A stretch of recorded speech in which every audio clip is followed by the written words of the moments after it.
Hello learners, this is Dr. Anupriya Patra, Assistant Professor of English, Srinarayana Guru, Open University. And here we will deal with Block 1, Unit 2 of M21EG06DE, Women's Writing. And the name of the unit is 4 Waves of Feminism. Let us move on to look at what is first wave feminism. First wave feminism, it emerged in the 19th and early 20th centuries during a time when women were bound by social norms that limited their freedoms. The main advocates of first wave feminism were Elizabeth Cady Stanton and Lucretia Mott, and they focused on securing women's right to vote, own property, and receive education. The key event during this wave feminism was the Seneca Falls Convention of 1848, where the Declaration of Rights sentiment demanded gender equality. Although this movement primarily focused on the suffrage, it also planted the seeds for future feminist efforts, which shaped the foundation for the changing social roles and right of women globally. The central goal of first wave feminism was securing civil rights for women, the rights to vote, and feminists recognized voting as essential to challenging systemic inequality. The advocates of this movement also pushed for property rights and access to education, which actually envisioned a society where women could be autonomous individuals. These objectives were more than legal reforms. They sought to redefine social norms, ensuring that women's voices and contributions were valued. And this focus on empowerment and recognition of women's capabilities, they became a cornerstone in the broader fight for gender equality. First wave feminism, it was significantly shaped by the abolitionist movement. This abolitionist movement, as well as first wave feminism, both these movements sought to dismantle systemic oppression and promote universal rights of women. The pioneering activists of abolitionist movement were Elizabeth Cady Stanton and Frederick Douglass, and both of them shared foundations of their causes, which fostered collaboration and mutual support. And the women who were active in this abolitionist movement, like Lucretia Mott, Sojourner Truth, they gained critical skills like advocacy, public speaking, and grassroots organizing, these skills that were later applied to the struggle for women's suffrage. And the Declaration of Sentiments, which I have mentioned earlier, it mirrored the principles of the Declaration of Independence, reflecting the abolitionist ethos of equality and liberty. Strategies such as petition drives, public lectures, and political lobbying, which were the hallmarks of abolitionism, became central tactics in feminist campaigns. And there were disagreements over prioritizing African American men's enfranchisement over women's suffrage. And although there were such conflicts, the intersection of abolitionism and feminism, it highlighted the interconnectedness of race and gender oppression.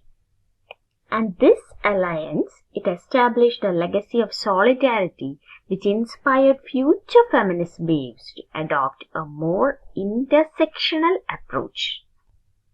And about the key leaders and organizations, the success of first wave feminism can be attributed to visionary leaders and organizations that defined its strategies and objectives. Figures like Susan B. Anthony, Elizabeth Cady Stanton, and Ida B. Wells, they spearheaded efforts to challenge deeply entrenched social norms and advocate for women's suffrage.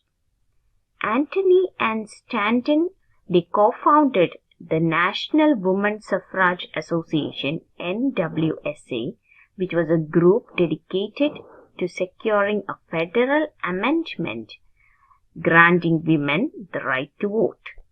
And their approach was often bold and in a way uncompromising, and it emphasized the need for systemic change at the national level.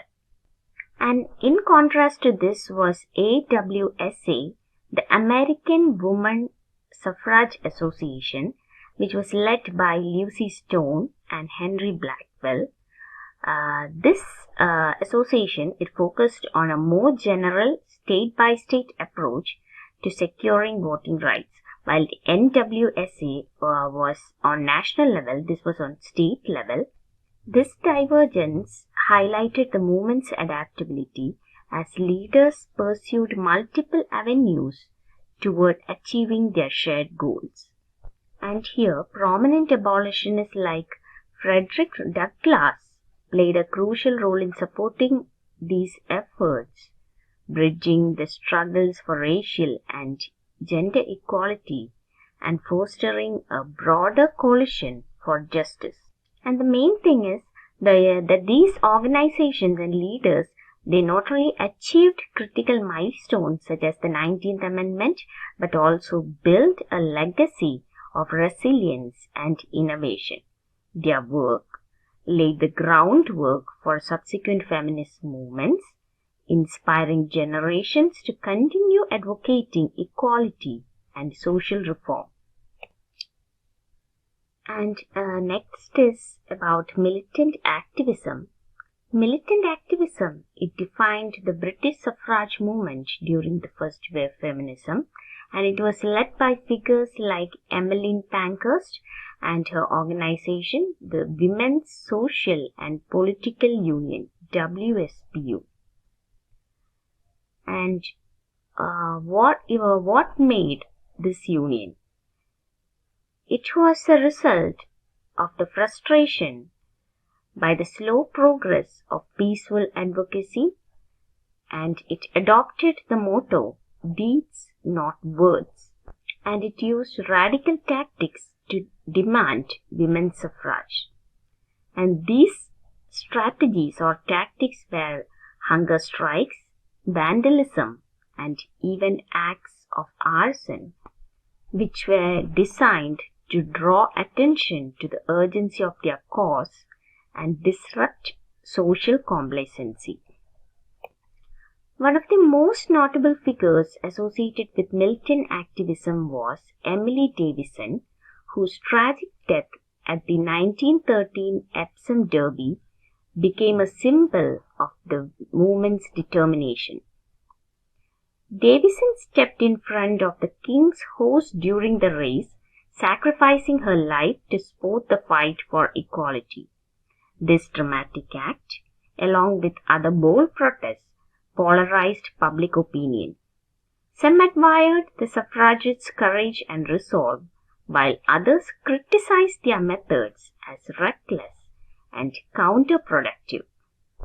Despite all these controversies, the militant activism succeeded in keeping the suffrage issue at the forefront of political discourse. By demonstrating the lengths where women were willing to go for their rights, the WPSU, it compelled the government to address the demand for reform, and this paved the way for significant legislative victories. And thus, first wave feminist movement, it accomplished landmark victories that reshaped social structures and democratic systems. And one of the most significant achievements was the passing of Representation of the People Act of 1918 in the United Kingdom, which granted voting rights to women over 30 who met property qualification. And this act was later expanded to include all women over 21 with the Equal Franchise Act of 1928. In the United States, the ratification of the 19th Amendment in 1920 enfranchised women nationwide, and this marked a very transformative moment in democratic participation. And the result of this was women gained great access to education, with colleges and universities opening doors for female students, which enabled them to pursue careers in previously male-dominated fields. And moreover from this, property laws were reformed, allowing married women to retain ownership of their earnings and assets, which challenged the traditional gender roles within the family. And this is an example of the power of collective activism in challenging systemic inequalities. These people, they not only secured tangible rights but also inspired global movements, encouraging women worldwide to fight for equality.